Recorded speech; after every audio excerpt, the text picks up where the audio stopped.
2025 Hudson Municipal Election Candidates Night. My name is Nancy Brumback. I'm with the League of Women Voters in Sudbury, so I don't vote in this election.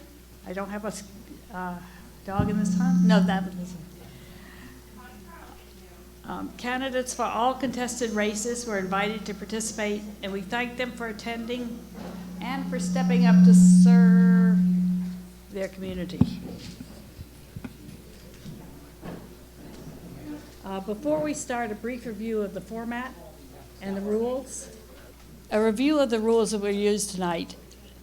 For each contested race, the candidates will make a 2-minute opening statement. Then they will be asked as many questions as the time we have allocated permits. And then they will give a closing statement, a 1-minute closing statement. Opening statements will be in the order the candidates appear on the ballot. And closing statements will be in the reverse order. And I will call on candidates to answer questions in a random or alternating order. Can I do this? We need to get it closer to you. Okay. We should have maybe tested this before.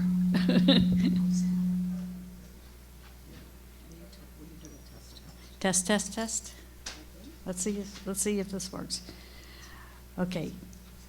Candidates will have 90 seconds to answer each question. There will be no rebuttals to allow for more questions.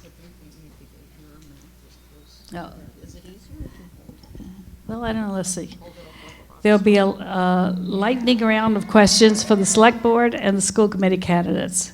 Candidates may not interrupt each other and may not make personal references about other candidates.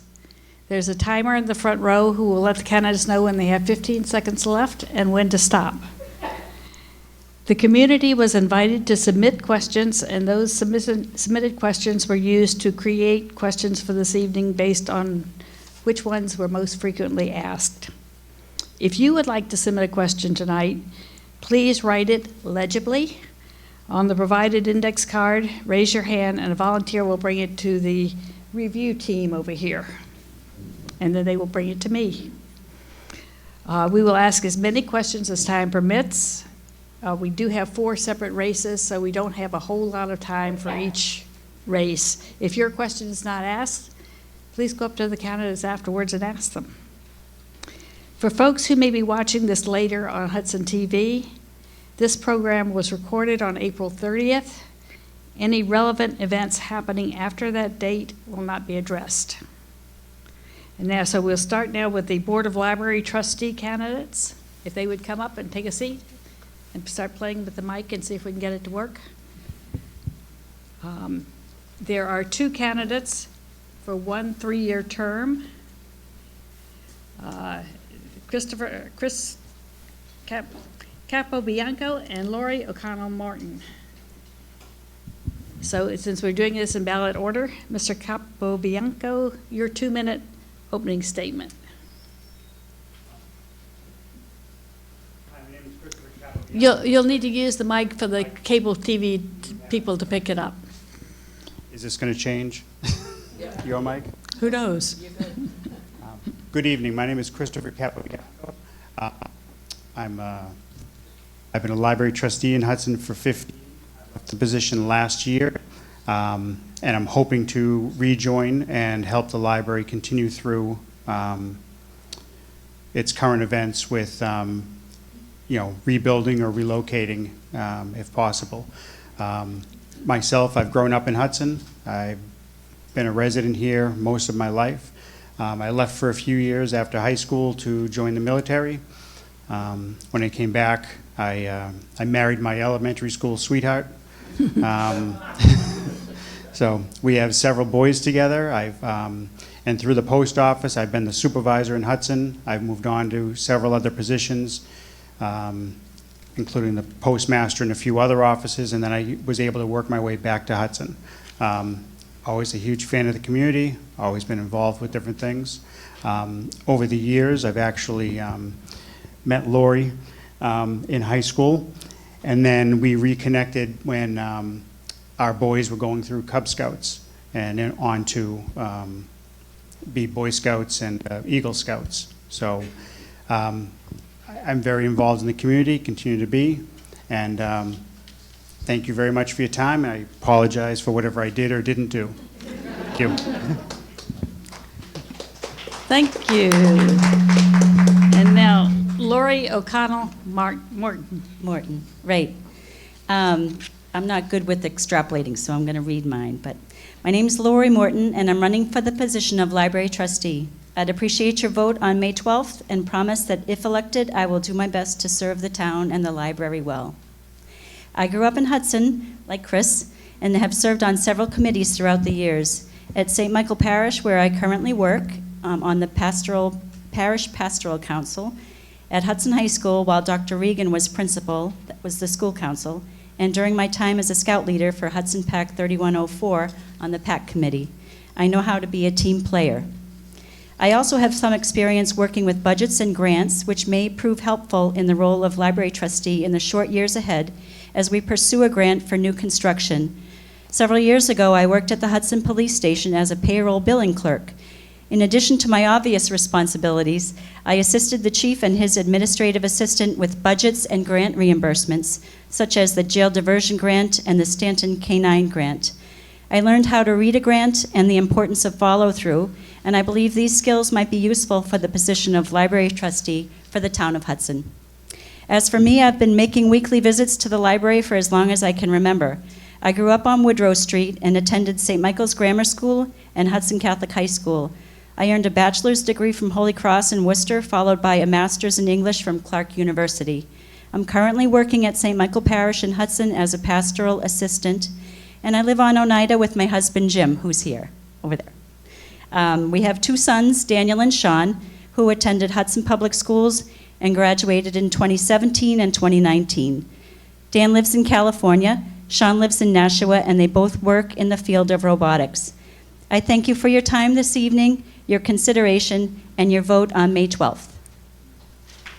Thank you. We go down to questions. You'll each have 90 seconds to answer each question.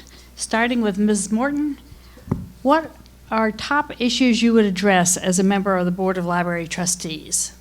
Say the two top issues you would address. Two topics. Well, the first is obviously the construction project. That seems to be the biggest thing that the library's got going on. Half the building seems to be falling away from the original building, so that's a huge concern. The other, I think, would probably be funding, because we've got some big building projects in town coming up, and I want to make sure that the library gets the attention that it deserves. Okay, Mr. Capiobanco, the top two issues you would address. Ditto.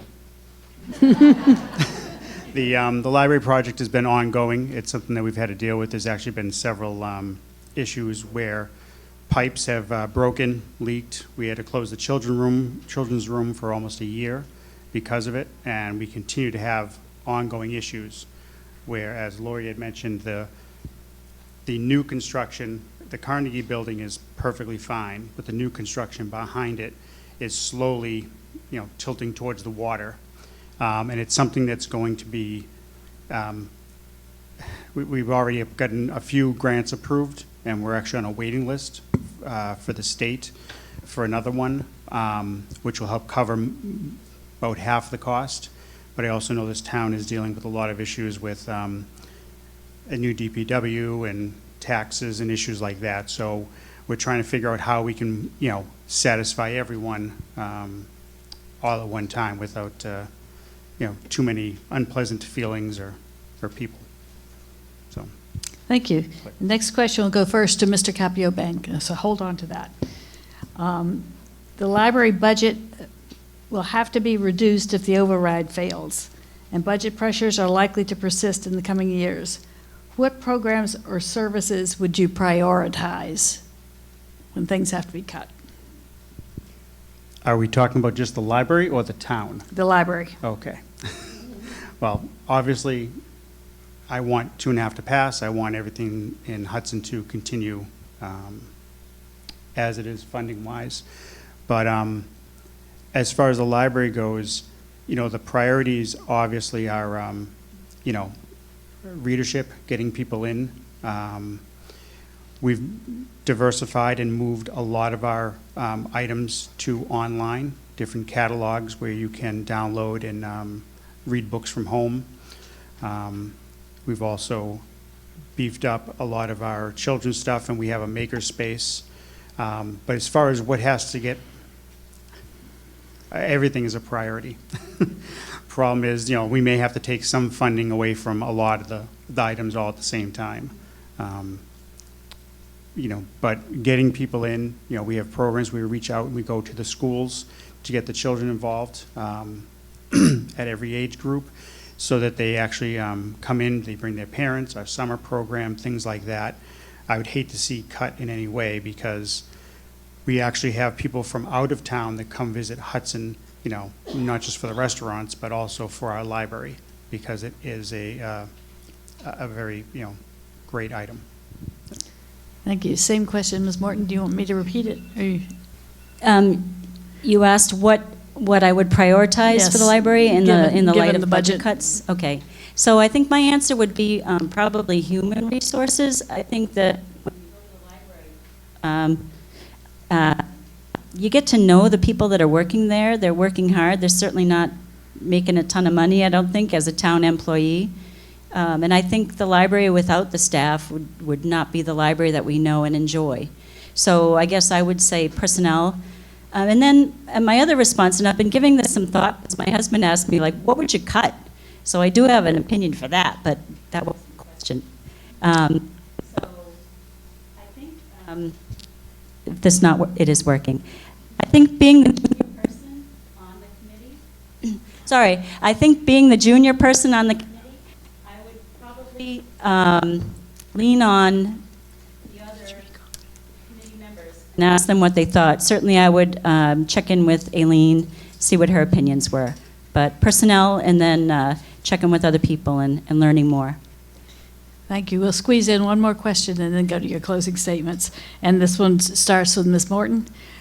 What is the library's acquisition strategy between print materials, electronic materials, and other types of materials such as the Library of Things offering with games and sports equipment? Would you recommend any changes? Okay, you're asking me what the acquisition strategy is and if I recommend changes? If you agree with it or... Okay, so I think I would have to say I don't know. Right now I'm not part of the library committee, so that's sort of beyond my scope of experience. But I can certainly learn when I'm there, and I would try to make good decisions. Chris, I don't know if you have a better answer. See if the mic stays with us. As far as what would I change, there isn't much. I think we have expanded and changed with our environment as far as moving over to electronic items. We have a maker space which helps bring in kids and ones that want to learn everything from 3D printing. We have, again, great programs that come in and, we built Korean lamps, my wife and my son, a couple of months ago. There's always new and different things that happen, and I think Aileen and the board have done a great job, addressing things as they've come up. We've always asked for input from, the town and, just hope to continue, satisfying the town's needs. Thank you. And now, because we've got very tight time tonight, we will go to closing statements in reverse order from openings. So I think Mr. Capobianco. No, Ms. Morton, you go first. Okay. 1 minute closing. Thanks. In closing, I'd like to thank everyone for coming tonight. I'd like to thank the Senior Center for sponsoring this, the Assabet Valley Chamber of Commerce, League of Women Voters, and all of you for being in attendance and listening so kindly, for giving us consideration. Also those at home who are tuning in, like my dad, which is nice. And in closing, I just want to reiterate that I think the Hudson Public Library is an important resource for our town, and if elected, I'll do everything I can to protect that resource for future generations. My name is Lori Morton, and I'd appreciate your vote. Thank you. Hopefully the mic works all the way through this time. So as far as a closing statement, obviously, I'm highly involved in the town. I want to continue doing so. I'm actually right next door at the post office if anybody ever has any questions, because I am a public figure. Obviously I want to thank everybody, but I will say, myself win, the town of Hudson is going to do wonderful. I think person and well respected. So, again, just get out and vote. That's what's important. Thank you very much for your time, and I appreciate everything. Thank you. Let's have a round of applause. Now, I'll ask the candidates for the Housing Authority to come take a seat.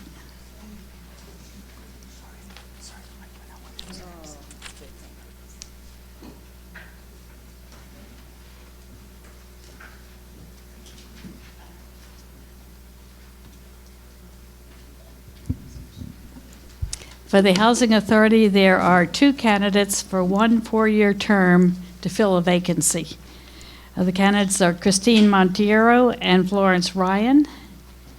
And we'll start with a 2-minute opening statement from Ms. Monteiro. Okay, thank you. Good evening. My name is Christine Monteiro, and I'm honored to serve as a current board member on the Hudson Housing Authority. I am a trilingual, lifelong Hudson resident.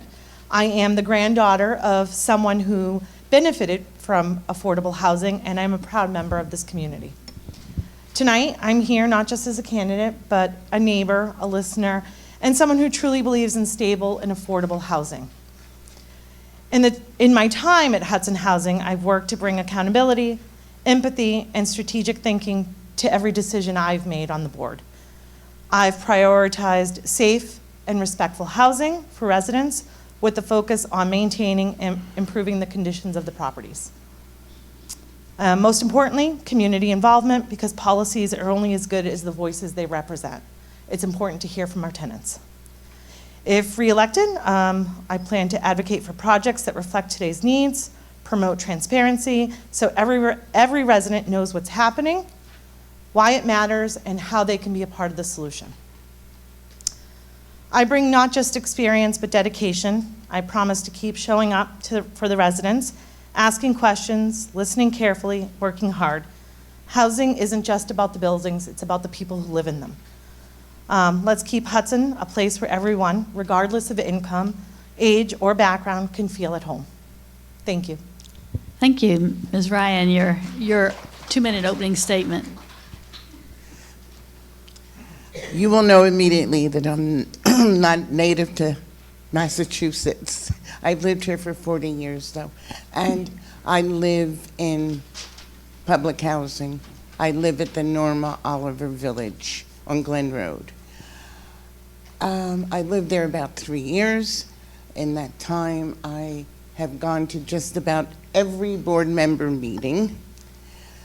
I have voiced my opinion, sometimes a little too strongly. And one of the things I think that we have to understand about public housing, we have 2 in town. We have Brigham Circle and we have Glen Road. That, as Christine said, we all deserve an affordable place to live, a safe place to live, and I think that's about it. I live there. I know some of the issues too intimately, perhaps, and a lot of them not intimately enough. And hopefully being on the board, that will answer some of the questions the tenants have that I also have. Thank you. Thank you. We'll go now to questions, and you'll each have 90 seconds to answer the questions. And we'll start with Ms. Ryan on the first question, which is, what is the role of the Hudson Housing Authority Commission? What does the commission do? And starting with Ms. Ryan. It's my understanding that their main thing is the budget and financial issues. And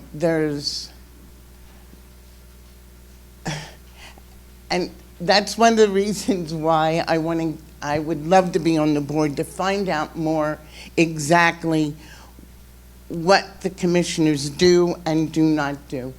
There's something that is constantly being repeated, is day-to-day things at either Brigham Circle or Glen Road are not part of the responsibility of the commissioners.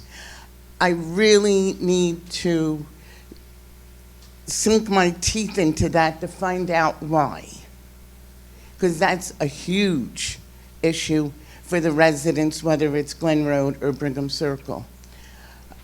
And the second thing is, that's pretty much it. Yeah, that's pretty much it. Thank you. Ms. Montiero, do you need the question? It's what does the Housing Commission do? So the Housing Commission ensures that policy and procedure is being followed, that there are policy and procedure to ensure the safekeeping of the tenants there. We look at what's going on, we listen to the tenants, we hear their concerns. We also look at the budget to make sure that financially we're sound and that we can affordably give the tenants what they need. Thank you. Keep the mic. It's your turn to go Okay. first this time. What are the top 2 issues you would address as a member of the Housing Authority? The top 2 issues I would address as a member of the Hudson Housing is, I would ensure again that we are financially sound and adhering to policy and procedure. And while we're doing that, that we're ensuring that our tenants are safe. Ms. Ryan, your top 2 issues.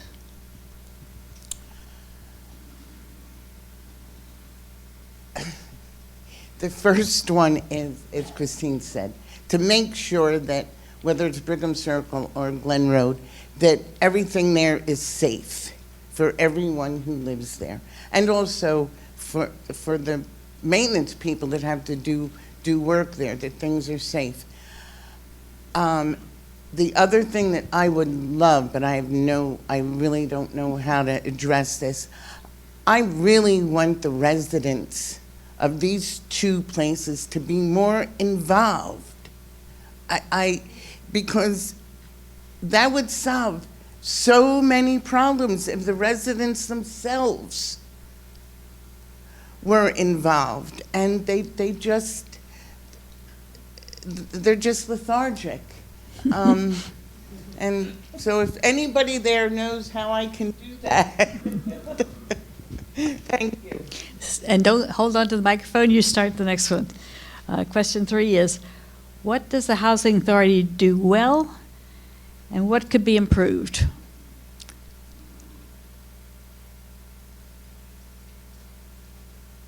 All joking aside, I am very, very comfortable with where I live, and I am I realize that I'm very, very fortunate to live where I live. Whether it's, and what was, can you read? What does the authority do well, and what could be improved? What could be improved? A better relationship between the housing authority and the tenants. I'm sorry to say that, but I have to say that. Thank you. Yes. Thank you. My turn. One of the things I think the housing does really well is provide a sense of community.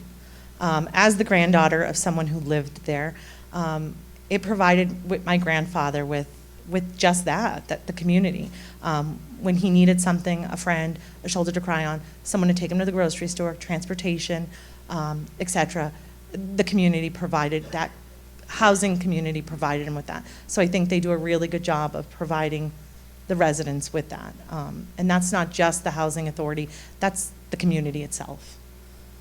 And one thing that they could improve, I think Flossie is correct. I mean, we have to listen to our tenants, and if our tenants are telling us that there's a concern between the tenants and the housing, I think the board needs to listen, management needs to listen, and ensure that we're addressing concerns in a timely manner.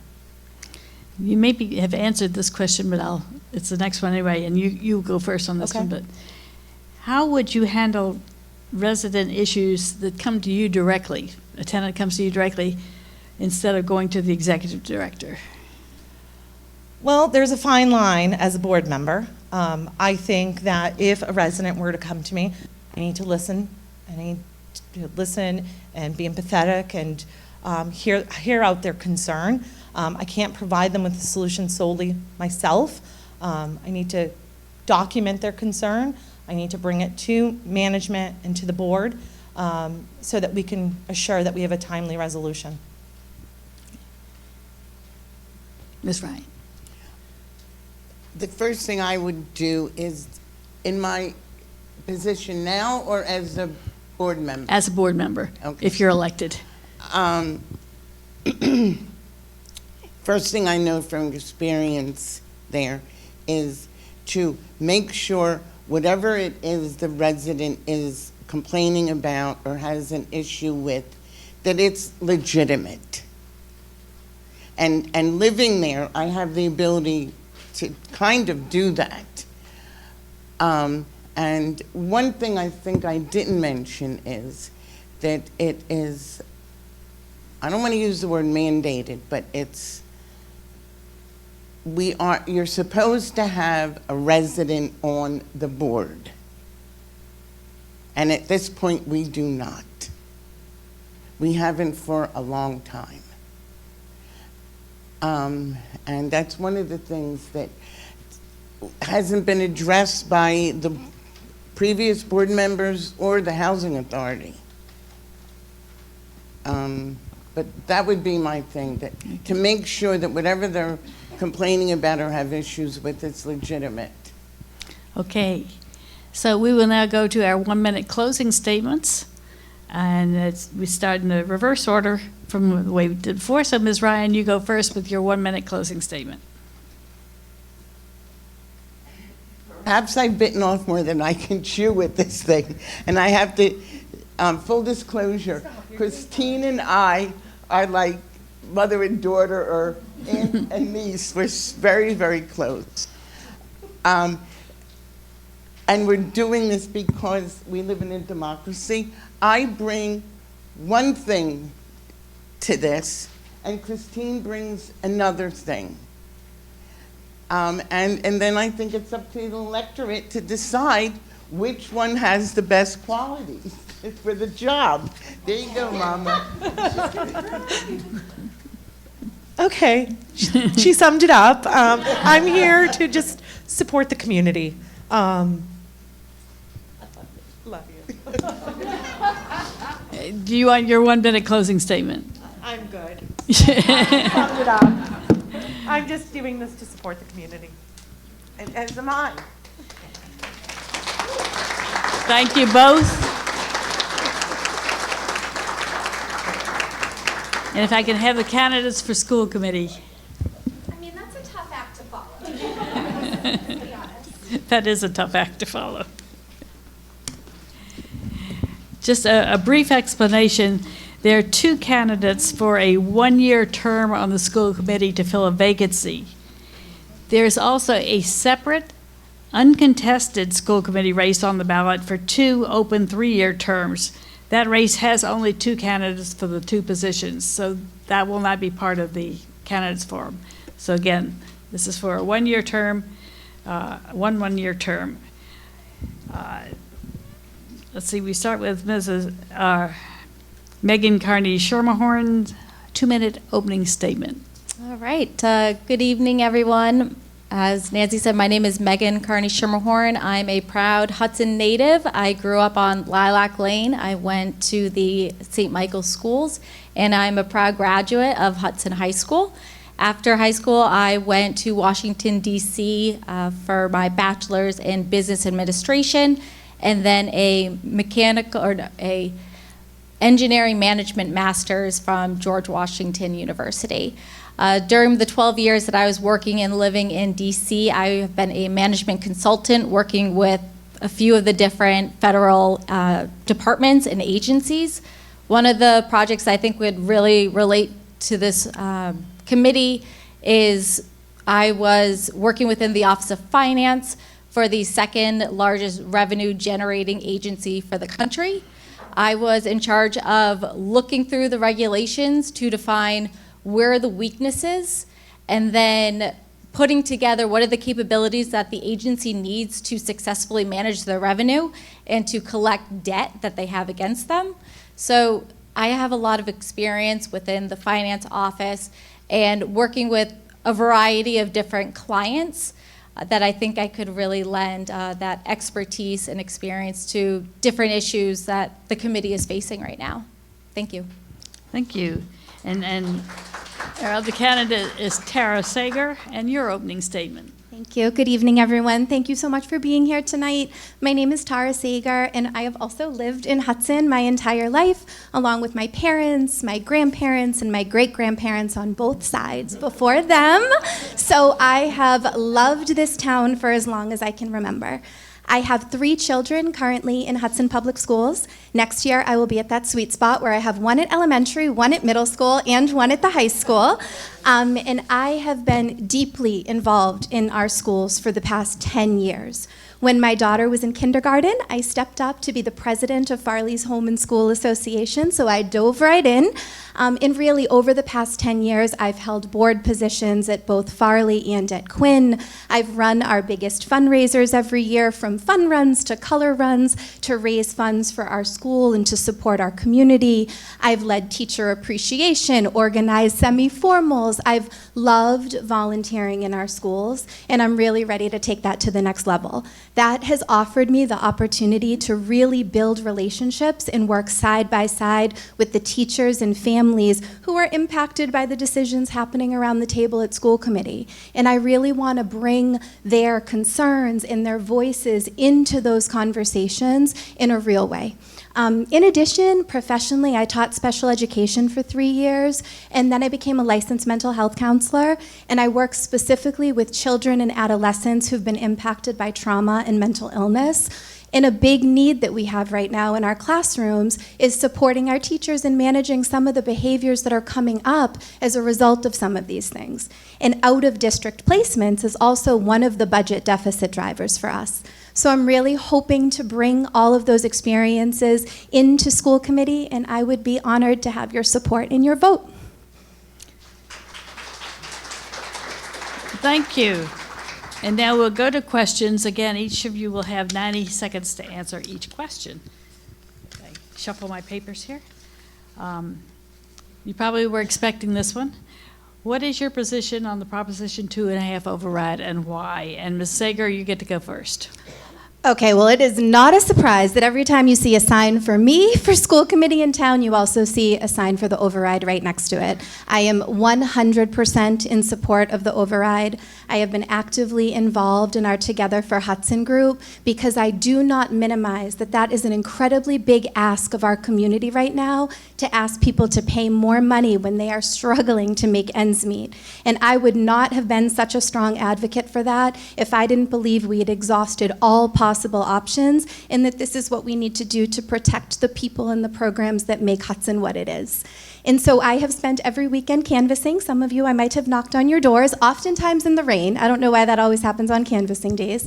I've helped to organize community events for the override, and I have attended every single school committee meeting in person for the past year. If you've tuned in, you've probably heard me on public comment. I know Steve has. He was probably sick of hearing of me. But I really wanted to make sure that I had all of the best information that was oftentimes changing pretty quickly to make sure that I could make an informed decision around that. So I am 100% in support of the override, and I hope you all are as well. Thank you, Ms. Schermerhorn. All right, so for the reasons Tara explained that she is in favor, I am also in favor of this override. Hudson hasn't had an override in 30 years, and within that time, our revenue stream is not able to reflect the needs of our expenses and inflation. So for those reasons, I think it's very important that we do pass this override. I do think that our school is a reflection on the community, and our community is only as successful as our schools will be. Further on to that, hopefully this override will pass, but that only gives us a few years of breathing room, which is where I think I would provide the background and understanding on how to define where are these revenue gaps coming from. We have certainly uncovered a lot during the override investigations. And that's where I would like to be able to sit down with the community and the committee to define what are the weaknesses, how can we address them, what are the possible solutions that we're not going to have to be going back to the community every 3 years for an override. So I'm looking for ways where can we generate revenue without specifically taking out of the pockets of our community. Thank you. And hold on to the mic because you're getting to do next. Even if the override passes, there are structural issues that won't be solved going forward. So this is a two-part question. The top 3 things you would change to address the issue, and the top 3 things you would preserve as are. It would be... Can you say that again? Yeah. I'm a little confused. So even if the override passes, you're still going to have problems. Yep. What 3 things do you think should be changed to help solve that problem? And what 3 things there should be exempted from being changed? Okay. So I think some of the things that need to be changed certainly would be the student attrition. There's a lot of turnover where students are leaving the Hudson Public Schools to go to other charter schools in the area. We need to understand why that's happening, because every student that leaves the public schools, that is also revenue that we are having to give to those fellow community schools. We need to keep the money within our school system. I also think that we need to support our teachers and that they have the resources. We're certainly in a predicament where we have to do more with less. So having the conversations to understand what is the environment within their classrooms. Do they feel supported? Do they have the assistance that they need from the administrators to make sure that the students are provided the education that we have an expectation for? And I think that also a concern is our reading comprehension scores. I think that's something that we do need to address. And again, I think that is community conversation, talking to our educators to understand where is it that we start to see the trend declining in our reading scores. And I think some good things that that we should probably keep. I know that Farley has a bilingual program. We live in a very beautiful and diverse community, so let's keep it going. So moving into the next year, we have the exact definition for what is driving the budget deficit right now, so we know the things that we need to focus on. The first is transportation. Our transportation costs went up 51%. We have a responsibility to lower those costs. So there's already plans on the table to go out to bid for a vendor a year before our contract ends so that we can hopefully have more competition. Part of why we got locked into these high rates, other than inflation, was that we only had one vendor come out to bid. So if we now move into this next school year prepared for that, we can lower transportation costs, which will impact the budget significantly. The second piece, I completely agree with the needs of our students. So many of the students are leaving the district, some for mental health needs, some for charter schools. I support people getting the individualized needs that they need to be successful in school, but we have to find ways to be able to continue to support our teachers so that they can keep students in the classroom and still be able to teach the curriculum. I mentioned that I'm a licensed mental health counselor. I'm also an approved approved trainer and consultant for DESE. So I go into schools and I train teachers on professional development, on how to understand what behaviors are communicating in the classroom and how to respond to them. I've been working at Farley with their teachers for the past 7 years, and really hope to be able to continue that. And what I would protect is our people in our programs, because I'm out of time. Those are the things that make Hudson what it is. So anything that we can do to protect our teachers is important. Thank you. Hold on to that, Mike. You get to go first this time. Okay. This is a question that came in from the audience out here tonight. What can we do about out-of-district placements as a budget issue? Well, so that's similar to what I was saying a minute ago. I actually ran a residential school in Marlborough for 15 years for children who were unable to access curriculum in the public school and needed more significant levels of intervention. So the benefit of that is I know firsthand what some of those schools provide, and I do believe that there are ways for our schools to be able to get ahead of that. And it really comes down to the training and the support of our teachers. And if nobody's taking care of the teachers, they're not going to be able to take care of the students. So that self-care and that resiliency for them is so incredibly important. And I also think we need to continue to look into legislation and other things that have to do with how charter schools get funded, so that we can better understand that process and advocate for some changes around it. Hudson being a core town for AMSA, I support AMSA. Many of my daughter's friends chose that, and I support charter schools, to be clear. But that's a big budget deficit driver for us. And so we just have to better understand that process. And as Megan said, we need to know why our kids aren't feeling like they can get their needs met in our schools, and we have to find ways to be able to meet those needs for them. Thank you. Will you repeat that question? I will do that. What can we do about out-of-district placements as a budget issue? Sure. So as I explained earlier, if someone leaves the Hudson Public School System, that revenue is leaving with them. And the more students leaving, the less funding there is for resources that are critical to students be able to achieve success and grow. So what I would like to see is just continue the conversation to understand why are students looking at charter schools as an alternative to our public schools.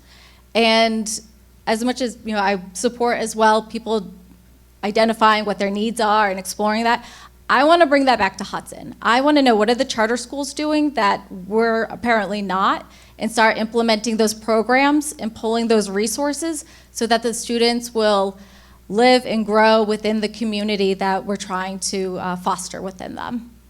Thank you, and hold on to the mic for the next question.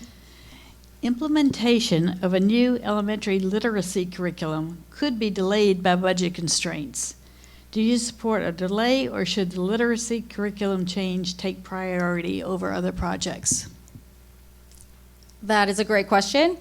That is one I would say, as a management consultant, I would need to investigate, because you're looking at two situations where if you push a literacy program without the proper funding and resources, that program isn't going to be successful.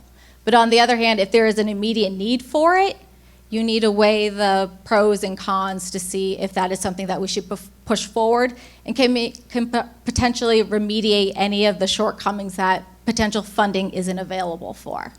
So I'm sorry I don't have really a one way or another, but I think it's something that you really shouldn't just answer off the cuff. You should really do the research to understand what are the outcomes if you pull in a program that you can't necessarily fund, and that might mean you have to pick a program that would be lesser in value than if you waited a year or two to truly secure the funding needed to provide the education that our children need. Thank you, Ms. Sayer.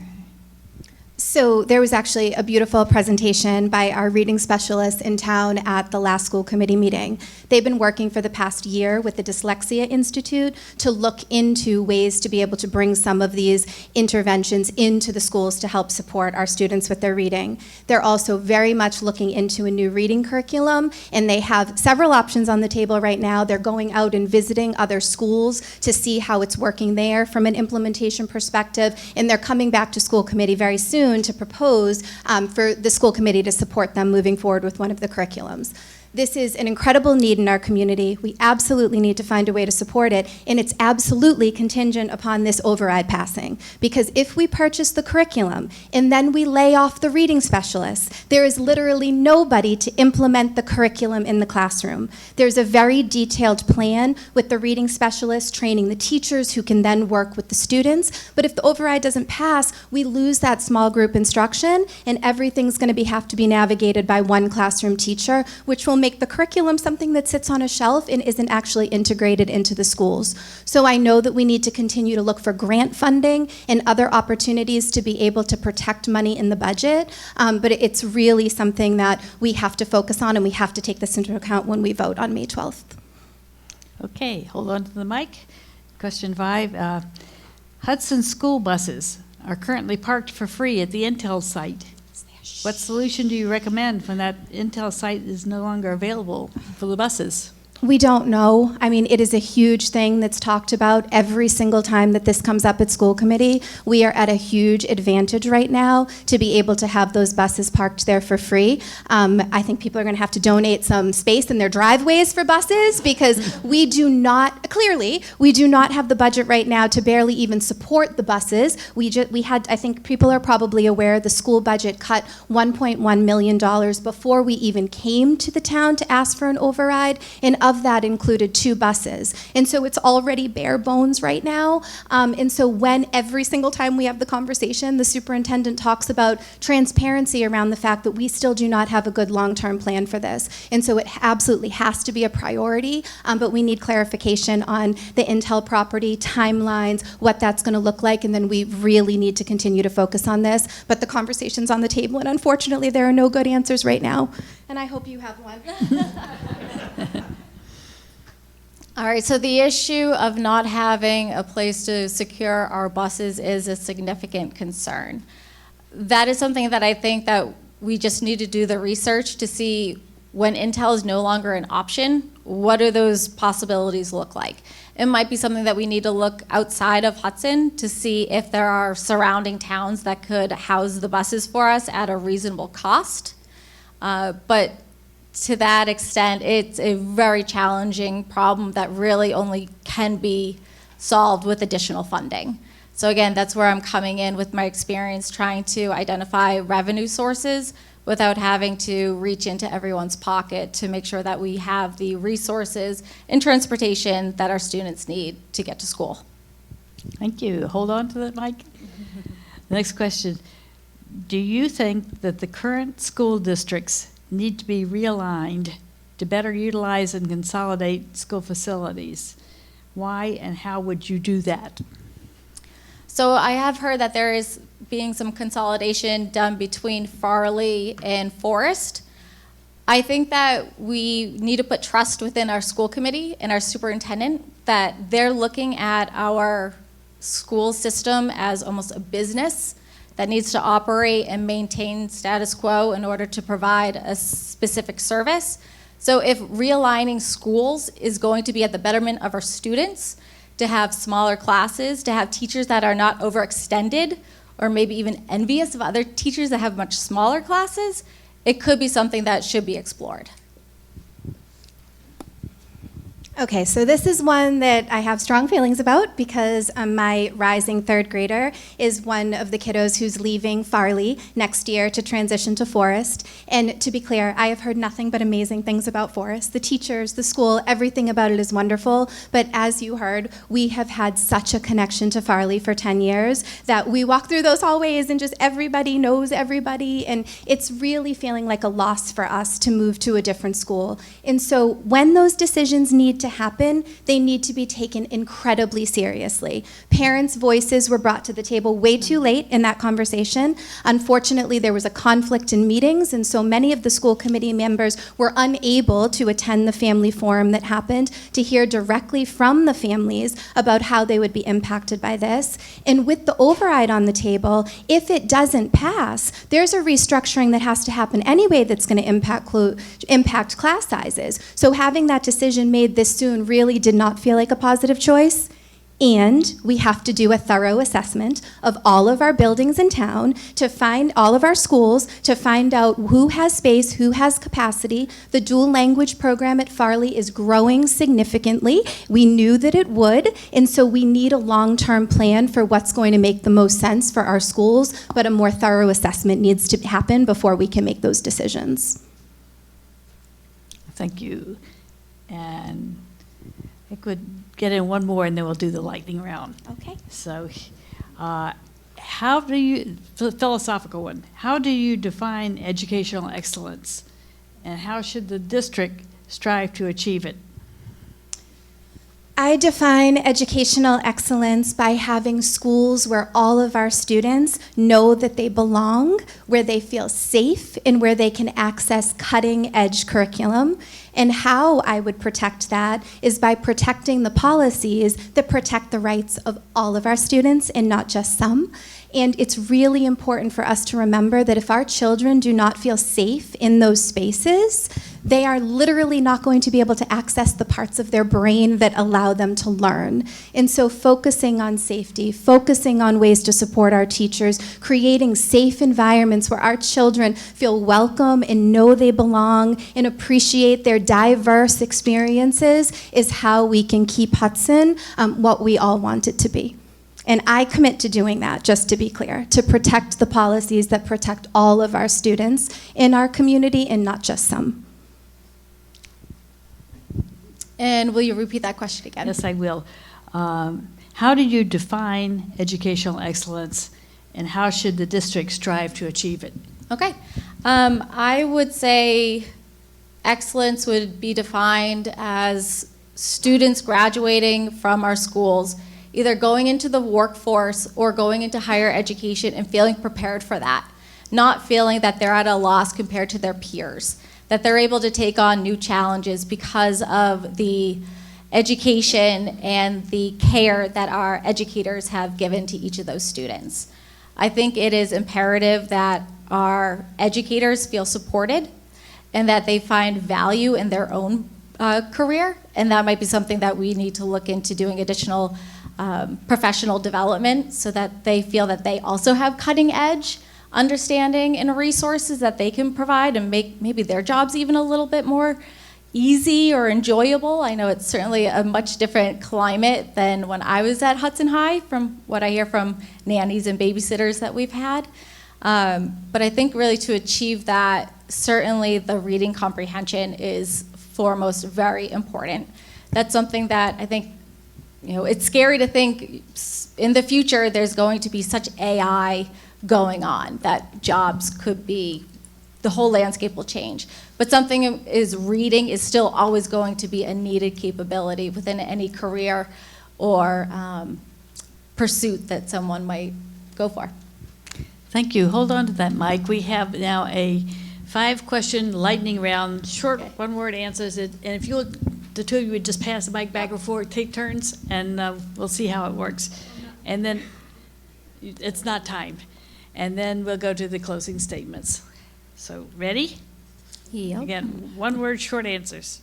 No explanations. Okay. 1. Over half the town's budget is allocated to Hudson Public Schools and the Assabet Valley Regional Vocational School. Is this too much, too little, or about right? About right. Absolutely too little. Okay. Do you agree with the school committee's current process for public input at meetings, yes or no? No. I agree. I think there is maybe not a lack of transparency, but people. Oops, no, one word. Yes, no. How many school committee meetings have you attended in the past year? Within the past year, since moving back here, I've attended 3. All of them in person. Okay. Should the Hudson schools raise user fees on activities and services like busing, sports, and clubs, yes or no? Yes, we have to protect our positions. I agree. It's really not a question. It's something that will have to be done. And last but not least, do you support the continuation of the dual language program in Hudson, yes or no? Yes. Yes.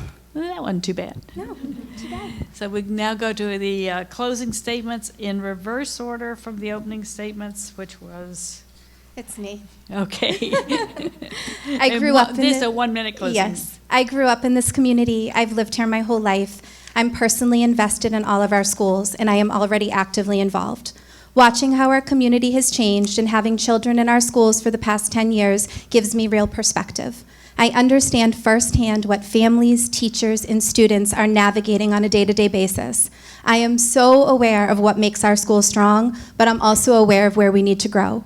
I'm also very aware of the role the budget plays in all of these factors. It affects everything from class sizes to innovative programs to staff morale. I want to bring transparency, have challenging conversations that make us stronger, and listen to the needs of the community. And I would greatly appreciate your support and your vote. So it has been a sheer pleasure and privilege growing up in Hudson. And after 12 years working and living in Washington, D.C., I moved back here because of the wonderful experiences I had and having two small children, wanting to provide those experiences to them within the Hudson public school systems.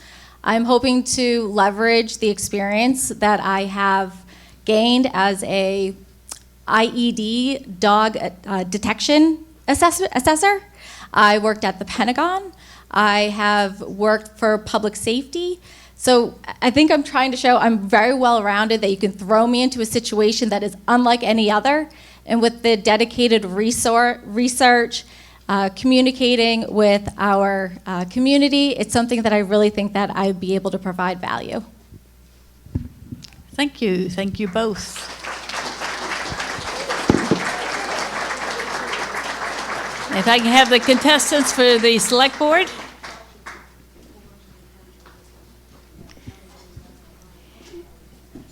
For select board, there are 4 candidates for 2 3-year terms. One candidate, James Quinn, was unable to be here tonight. So we have Judy Congdon, Lauren DeBrail, and Patrick Thayer. And we'll begin with their 2-minute opening statements, starting with Judy Congdon. Good evening, everyone. Thank you for being here tonight. I know we're all busy on a Wednesday night. I know I was. That's why I was late. So I am a lifelong resident of Hudson. Sounds like a familiar theme tonight. I'm a 1993 graduate of Hudson High School. My parents raised us, both nurses at Marlborough Hospital, so, you know, local nurses. I'm sure some of you in this room know my Mom Mac. We grew up at what was called Helen's Apartments, which is now across the street from Quinn Middle School. And when I was 8, we moved to Laurel Drive, and that is where my mom resides to this day. I graduated Hudson High with honors in 1993. I moved on and eventually became a firefighter in 2001 for the town of Hudson, and then being promoted to lieutenant in 2012. I'm a current board member for the town after, unfortunately, I was injured on duty in 2014. I've had 13 surgeries in 10 years after a neck and shoulder injury, but I'm here today still trying to serve my community. I take pride in this community. I have a son who's a junior at Hudson High. My daughter graduated in 2024, and she is now doing a wonderful job, making great grades, going for her nurse practitioner's license at the University of New Hampshire. So I'm here for my community.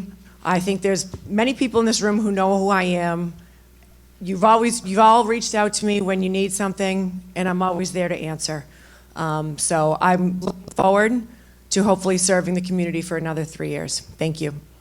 Thank you. Next is Lauren DeBrail. Hi. Good evening, and I first want to thank the League of Women Voters and the Assabet Valley Chamber of Commerce for hosting this event. My name is Lauren Dubriel, and I am running for a position on the Select Board. I am a former middle school math and social studies teacher. Because of that, I am a natural problem solver. I have always had an interest in government, and I am passionate about service. I am a native New Englander. I grew up in New Hampshire and have moved around, but my family moved to Hudson in summer of 2022. Our search to find a home was long, but we were very fortunate to be able to find a wonderful place to call home in Hudson. It's a vibrant community, and we are excited to grow roots here in this town. I am involved in the Home and School and the Mulready School Council. I do attend school committee and select board meetings, often virtually due to having 2 small children. And I do volunteer for the Hudson Youth baseball and softball, and I play on the softball team. So. As I learned more about how Hudson operates and the challenges that it faces, it became clear to me that the select board is where I could have the most impact. I don't carry any assumptions about how things have always been done in this town, which I view that as a strength. I bring a fresh outlook, a deep commitment to Hudson's future, and a willingness to push for smart and inclusive solutions. I want to help develop our town to be the best version that it can be. Hudson is at a point where we need to decide what kind of town we aspire to become. We are facing real budget pressures and growing needs across many departments. I've noticed how division and misalignment are slowing progress. I believe that we need a leadership that is focused on collaboration, transparency, and creative problem solving, which is exactly what I hope to bring to the table. Thank you. And Mr. Thayer, your opening statement. Okay. Hi, I'm Patrick Thayer. I am not from Hudson originally. I moved here in 2019 from Blacksburg, Virginia. That's where I got my PhD from, and I have a bachelor's in biomechanical engineering from basically Georgia Tech. So I'm an engineer by training, and I like to think of myself as a problem solver. How did I end up in Hudson? One of the bartenders at a restaurant I really loved in Hudson grew up here. And when he heard I was moving up to Massachusetts, recommended Hudson to us. We flew up, my wife flew up here a week later, decided to put an offer on a house, and then we told him that we were putting an offer on a house, and he was very nervous, but he shouldn't have been. Hudson really is the perfect town for us. Since I've been in Hudson, I've gotten involved with local groups and initiatives that I care about. I'm on the Conservation Commission, I'm also on the Historical Commission, and I really love working on our conservation lands, public lands, trying to improve experiences for everyone on those. A little bit about my professional background. My background is in biotech startups and product management, R&D, and product development roles.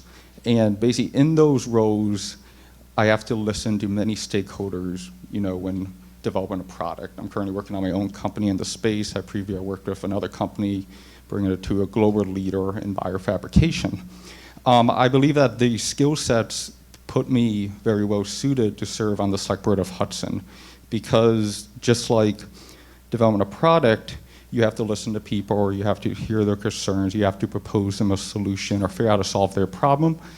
And so with many challenges facing Hudson in the years forward, I know that I can really contribute to the select board. Thank you. And now we'll go to the questions. You each have 90 seconds to answer each question. And since you're going to be passing the mic, it might be easier just to stay seated for the responses, because with 3 of you. So the first question is, what are your 2 top priorities for the select board? And we'll start with Ms. DeBroel. My 2 top priorities first off is to promote as much unity as possible in this town. I believe that a town works best when everyone is working together, and that is whether or not it's a large department or a small department. I believe that everybody should help each other. This town isn't going to go anywhere if we are trying to do it, each department trying to do it on their own. So that would be my first one, would be unity. And then the other one would be transparency. I believe that it is important to understand why decisions are being made and the thought process behind those decisions. I think it's very important to listen to people and to explain, if you disagree with them, why you disagree with them. It's not something that's necessarily, some of the things that have come up across for the select board haven't been easily accessible for a wide variety of the residents of this town. I think it's important to make sure that things are broken down in easily understandable and manageable bits and pieces. It is important to me to make sure that anybody who has an interest in what is going on in our town has the access, and everybody lives a busy life, has a quick access to that information. And then if they want more information, they can dig deeper. But those would be the 2 things that I would focus on. Mr. Thayer. Yeah, so the 2 things I would focus upon getting on the select board, one of them is the path forward after basically the override. no matter what happens, whether it passes or not, we need to figure out what is the next step. If it passes, we need to figure out how to grow revenues outside of raising taxes in order to prevent this from happening again. The current proposer gives us a couple-year buffer to really start figuring this out. And I would also like to echo Lauren, how do we get people more involved? How do we communicate better? A government is stronger when more people are involved throughout the town. And I would love to work with people on the board and throughout the town, and how do we continue to be better at this and involve more people, different viewpoints, people that otherwise have not been involved before. Yes. Stand up, because that's what I Okay. Two things that would be on my agenda is, number one, as Lauren said, transparency. I think if anybody has watched the select board meetings in the last 3 years, I'm probably one of the most transparent people on the board. I ask the hard questions, and I'm not afraid to do it, and I'm not afraid to back down from my own stance. So I would encourage my colleagues to do the same, and I would continue to do that as I have done so in the last 3 years. Outside of education in this town, I also believe that the public safety is drastically suffering in this town. And again, if you've been listening to select board meetings, I bring it up quite often. We need to start paying attention to the people that protect us in our homes. We need to start listening to the firefighters, the police officers, the DPW workers that are severely understaffed. We might be facing another override in 3 to 5 years. That was quoted at a select board meeting when we met for a budget meeting with the school committee. If we're facing another override, it can't always be about the schools, okay? So we need to focus on other areas of this town. Thank you. Thank you. Now we'll go, Patrick's is next. So the second question, and again, Mr. Thayer, you'll be first, is with rising property taxes, how can the select board ensure that Hudson seniors are able to remain in Hudson? Yeah, very important issue in town because people on fixed income, seniors, people on disability fixed income, basically have a fixed budget, right? And just like the town has to run on a fixed budget, we need to figure out how the town can also help these people. I've heard from many seniors that they feel forgotten by the town. I fear we need to do stuff such as expand the work program, figure out a way that perhaps Hudson could help match some of the senior circuit breaker tax credit that other towns do, stuff like that. But it's also very important to engage with the seniors on this issue and involve them in the process. So I think by talking to them as stakeholders in this, we can come to a solution. And it was really after we're done the vote with the override, figure out where we go from now, whether or not it. Yeah.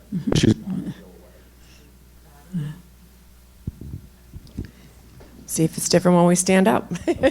Frequency. That may work better. Yes, yeah. Okay. I would say that one of the ways that we can help our senior citizens is to, again, pay attention with transparency.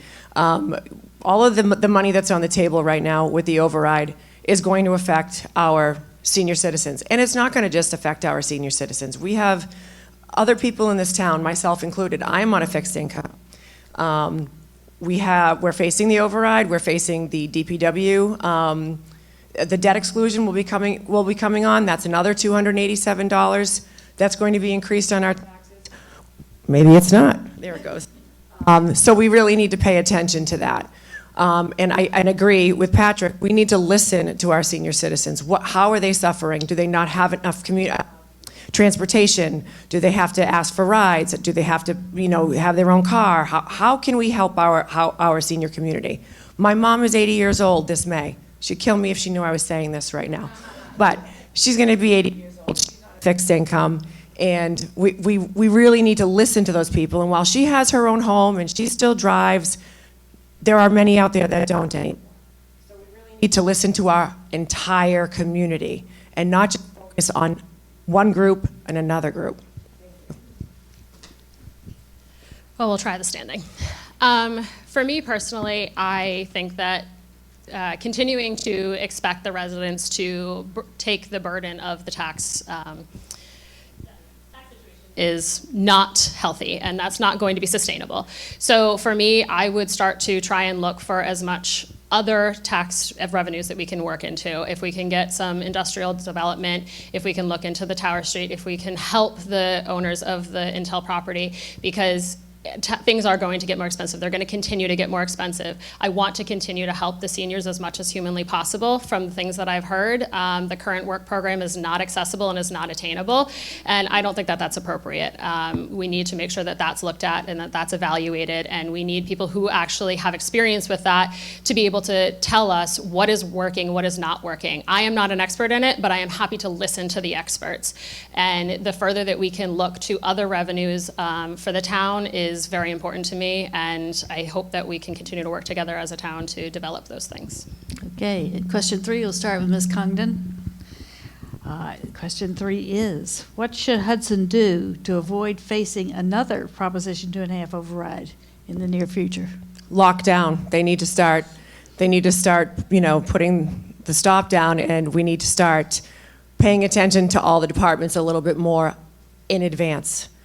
This override did not happen overnight, okay? I've only been on the board for 3 years. If you want to believe social media, you got to get rid of the incumbents. That's what everybody says. Get rid of those incumbents. They're doing a terrible job. I can tell you right now, I just learned of this override last year, which means my colleagues learned about this override last year. We need more communication. It's not appropriate. We are the leaders of the board, of the community.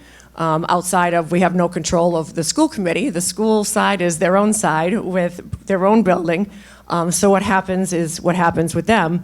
The select board's been blamed for this override when 3.3 out of the 3.95 million is on the schools. We don't set that budget. The select board does not set the budget for the schools. We approve it to get it on the warrant so our residents can vote for it. And that's what's important. Putting it back to the residents to vote, because we as a community are what matters. But that's how I would address that question. Is we need again, it goes right back to transparency. We need more transparency. We need better communication, and that also comes from who will soon be called the town administrator. Thank you, Mr. Brule. Thought it was going to go to him. So to avoid another 2.5 override, the school department is, from everything that I've heard from the school committee meetings, they are working very hard to try and prevent this from happening themselves. They have different revenues that they're looking at. Also needs to do the same. And again, this goes with a unity. This doesn't need to be an us versus them. This needs to be a we work together. There could be grants that other departments could also find that maybe would be able to help with, like, say, the library, because if the library ends up actually falling into the pond, then we will need an override for the library. So there are many, many factors to this, and I do think that the best thing that we can do is to work together, to continue to communicate, and to, like I said earlier, to try and work on finding other revenues for this town that is not just reliant on the residents, because they already take way too much of the burden. Mr. Thayer. Yeah, so so something that the town needs to pursue beyond managing the budget and basically being smart with cuts and stuff is how do we increase the overall tax base of the town. And there's a lot of undeveloped properties in the town. The Intel plan is one instance, which has been discussed as can be a big boon for the tax base. There are other properties in town which could potentially be redeveloped. We shouldn't put all of our eggs in the one basket of, like, the Intel. If Intel is developed slower, we're going to be in the same spot we are last year. I also think we need to also empower DPW to be proactive with basically infrastructure. Basically, because of increased rainfalls, for example, the Brigham Street culvert blew out. Every time that happens, that's basically a surprise expense on the town. And we need to figure out how to plan for these and be aggressive with pursuing state funding or grants to help subsidize these projects that the town needs to basically keep the infrastructure up. So as select board, I would explore ways that we could encourage development where it basically makes sense, because we have to do both in order to make the budget sustainable going forward. Okay, the next question. On a scale of 1 to 10, with 10 being the best, how well do you think Hudson is preparing for climate change? What other actions, if any, should be taken? And we start this one, Ms. DeBrule. I'm going to give it a good old 6 because I'm not 100% sure myself. I am not an expert of climate change. I believe this man for that. That is not going to be me. One of the things that I have noticed is that there does seem to be a little bit of a reluctance to change some of the things in this town. And I do think that, unfortunately, that is not going to be sustainable moving forward. One of the select board meetings, for some reason that I don't personally understand, we were given an opportunity to get 2 electric vehicle chargers up in that parking lot over there, in a parking lot that is almost never full, and it was voted down. They were going to be completely free to us, and it was going to allow for electric vehicles to have a spot to charge. Those are going to become more and more frequent. They're going to become more necessary, whether or not we like it or not. A conversation that I've had with the Hudson Light and Power, one of the members of the Hudson Light and Power, the grid can't really handle a lot of electric vehicles. They can't handle them all to be charging. And that is something that we do need to look moving forward about what is going to happen for our electricity, what's going to happen for our stormwater runoff. All of that is going to be something that we need to look to the experts to tell us what is the best plan moving forward. Mr. Thayer. Yeah, so Hudson is probably about average in preparing for climate change. I would like to reinforce climate change is essentially a tax on everyone in town, not just from projects, but basically also damage to infrastructure, right? Every time a covert fails, every time a tree dies due to excess heat and falls on a power line and disrupts power, this is something we have to get ahead of and be proactive. So like an ounce of prevention is worth a pound of cure. And so I would like to see the town prioritize these improvements, prioritize replacing dangerous coverts. I already know DPW is already going after dangerous coverts. I'm happy to see Town Hall applied for a Green Community Grant on their latest HVAC replacement. But we also need to focus on smaller things that basically help people in these communities. For example, we do need more tree canopy in certain areas in town, such as environmental justice areas. There are state grants that will help us pay for this. Last year, 14 communities that applied, out of 17 that applied for them received these grants. And I would like to see us focus not just on these big projects, but these small projects that add up, that begin to make us a more resilient community.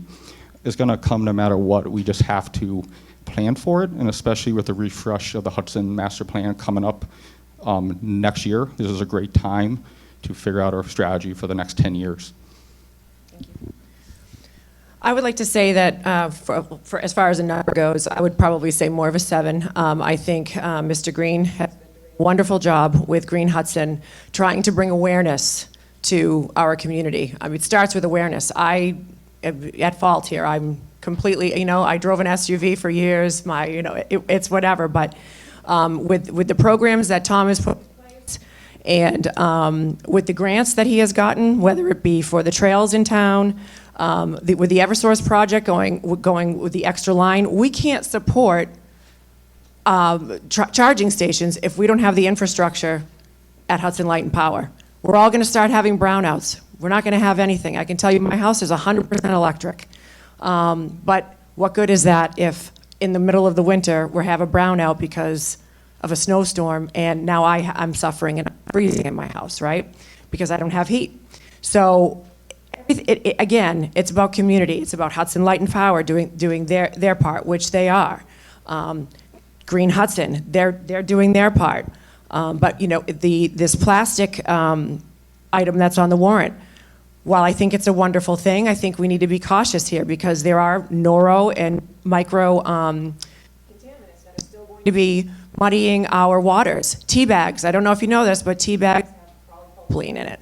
So because I don't know how many people here drink tea, but it's a process. So thank you. Thank you. Question 5, and we'll go first to Mr. Thayer. The former Intel property will be redeveloped and could be a source of significant tax revenue for the town. What type of development would you like to see on that property? Okay. I would like to see a development on that property. I would like to see a development on So sets us towards a sustainable financial future. And in order to figure out what's developed on it, we need to talk to all of the stakeholders in town that abutted or not the business community, the neighboring community on Westbridge, who was affected by what goes in there. I personally would like to see a mixed-use commercial and some residential, as long as we balance it correctly. But basically, whatever goes in there would basically require rezoning, and the town would have to work with those developers. So. Ms. Cognan. I would see it be a mixed development. I would like to see commercial, and I would like to see residential. Number one, residential brings in families, more community. Commercial will bring in a bigger tax revenue. So that would be a win-win. And I'm going to defer the rest of this, that Intel is not the only place. We've got Bruin Road, that is 42 acres that just sold to a private entity, the Kane family, and that's going to be developed. That is going to be a massive increase for tax revenue for the town of Hudson. We have Old Colony Road, those 21 houses at 4,000 plus square feet. Huge tax revenue coming in. We have the Enclave. When they get reassessed, they're going to be paying more money. So we have a lot of tax revenue coming in, and we just need to pay attention to that. That's it. Thank you. Thank you. Mr. Brill. Hi. As far as the Intel property is concerned, ultimately it is not owned by the town of Hudson, and so while we can do our best to advise and to direct as much as possible, it is not ultimately completely up to us to be able to decide what goes in there. And there is always the question of who is willing to come in, and that is also an effect as well. So I do think part of the select board's process could be to help the current owners in trying to attract particular people that we would like, or a particular company or whatever, into the area, and not just leave it up to fate and just see whatever happens. I would like to try and be as intelligent about it as possible and try to be strategic about it. I've heard from some people that they would love it to be a 55 and over community. I've heard it from some people that they want a mixed use community. I've heard from some people that the people who live there, that they should just acknowledge the fact that they live next to a factory and they're just always going to live next to a factory. I don't think any of that is necessarily the most straightforward answer, and I understand that. But it is ultimately, we have to consider what was there before, what effect that has had on the land and the groundwater, what can be in there because of, you know, the topography of the area. We can't, it's not just all flat and perfect. So we do have to take that into consideration. But I do believe that if we can be as strategic as possible, we will do the best that we can for the town and to get the most effective new owners or new property in there. Thank you. I got everybody on that question, right? Okay. This is the last question before the lightning round, so get ready. It goes first to Ms. Congdon. And Hudson is made up of many different demographic populations with different needs and different opinions. How would you engage with all the segments of the Hudson community? I would continue to do exactly what I do now. I engage with my entire community. I am open to speak with anybody. You can reach me through my town email. You can reach me through private email. My private email is on my Facebook page. For those that aren't on social media, my address is public. You could send me a letter. I'm open to speak with anybody. I've always said, if you have an issue, let's go meet for coffee and let's discuss. I don't discriminate and I don't judge, and I talk to every single demographic. Thank you. Thank you. Democrat. Mr. Brule. Oh, that's me. Hi. I thought you said Mr. He's a very pretty Mr. Brule. And it's Dubriel, but that's okay. Well, you know, hey, we can roll with it. It's fine. In order to reach as many people as possible, I would aim to be accessible. I do have 2 young children, but they are both going into school full-time next year, so yay me. So I will have more time. I plan on speaking with as many heads of the department as possible. I would like to have the opportunity to go to different communities and speak to the residents in those communities as well. I do feel as though, as a parent of young children, I don't feel as though there's a representative currently on the select board for people that have young families in this town, and I would like to be that voice for those people. school. But that doesn't mean that I'm not going to be a voice for anybody else. If I am elected, it is my role to be a representative of the residents of the town. It is not my agenda and my priorities. It is whomever, has an opinion about it. I want to hear from them. I was watching the last one of these meetings from last year, and everybody said, oh, they would have office hours. As far as I know, that they don't have office hours. And that is something that I would like to definitely at least explore. I'm not sure about how space works, but especially with a very supportive husband and my 2 children being at school, I do have a lot more flexibility as far as time is concerned. I was a middle school teacher. I'm very good at listening to people, especially people that have a lot of things to say. And I'm happy to do that. And I hope that I can, provide a voice for those who haven't felt as though they've been being heard in the past. And Mr. Thayer. Yeah, so, so something that bothered me about the last year's candidate night was a mention of promise of office hours, and as I'm aware, they're not having office hours. I have put on my website that I will commit to having an in-person office hour at least once a month, and I am always available over my email or phone, or my house is up at 50 Walnut. I'm happy to talk to people and meet them where they're at. This is something that I've done throughout my whole career as a product manager and product developer. I promise you, if you're mad at something I did or you want to tell me your opinion, I would not be offended. I've been summoned to Australia on 2-day notice just like to be yelled at. So, which is a really long flight for anticipation. But basically, I really love to listen to people because that's how we make this town stronger. That's how the government is most effective, and that's how we solve problems that work for as many people as possible. And other avenues we could potentially explore is disseminating information across different channels. There's a lot of stuff posted on Facebook. I don't have a Facebook. I had to reactivate my Facebook for this campaign, figuring out other channels to reach other groups which otherwise do not get involved in local government. Thank you. And now we'll do the lightning round. If you guys will just pass the thing down each time. 1 or 2 word answers, no explanations. Okay, let's start it with Ms. Congan and then just pass it down as we go. Yep. If elected, will you commit to holding regular office hours, yes or no? No. Yes. Yes. Hang on.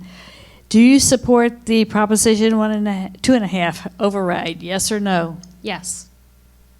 Yes. No comment. I'm currently on the board, and we voted neutral for this position right now. Question 3, do you think Hudson property taxes are too low, too high, or just right, Goldilocks? Goldilocks? Too low, too high, or just right? Yeah. I think they're getting too high. They are starting to creep too high. Considering other towns close, they are as close to just right as we can get. How many select board meetings have you attended in the past year? All of them this year, often virtually. 2 in person, but I watch them online. I'm on the board. And do you think there should be term limits for select board members? Yes. Yes. Yes. There we go. Now we go to our 1-minute closing statements and you'll be finished. And we'll go in the reverse order from the opening statement, so start with Mr. Thayer. Okay. First, I would like to thank you all for coming out tonight to this event. I hope you got to know me a little bit, and I'm looking forward to continue to talk to people over the next 13 days until Election Day. Basically, we must work together to tackle the challenges that Hudson has in this community.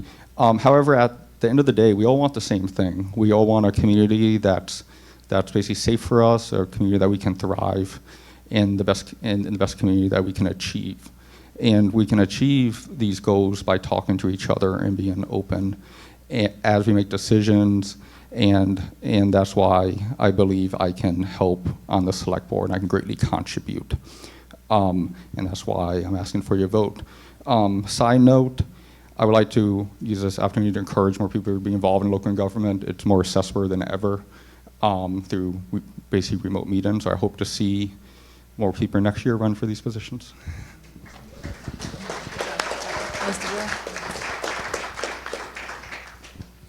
Thank you all so much for coming tonight and getting a chance to take some time to get to know us all a little bit better. I've had many opportunities, especially over the past year, to speak with other residents, business owners, and town employees about what they hope for Hudson. I have the utmost faith in our town employees, and I would like to continue to support them in the wonderful work that they do.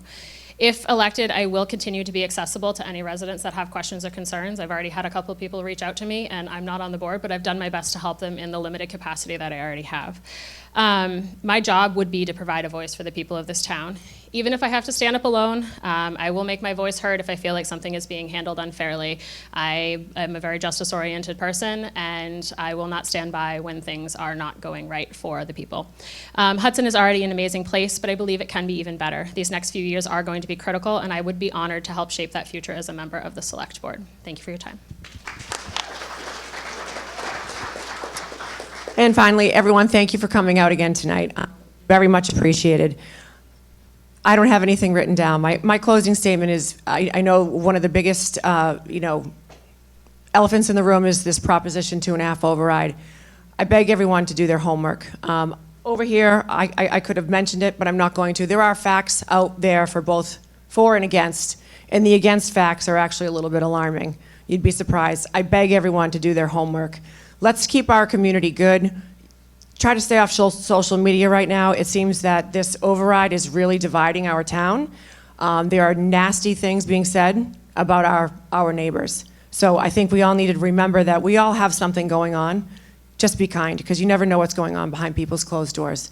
And I would appreciate your vote for Judy Congdon on May 12th. Thank you. A round of applause for all the candidates.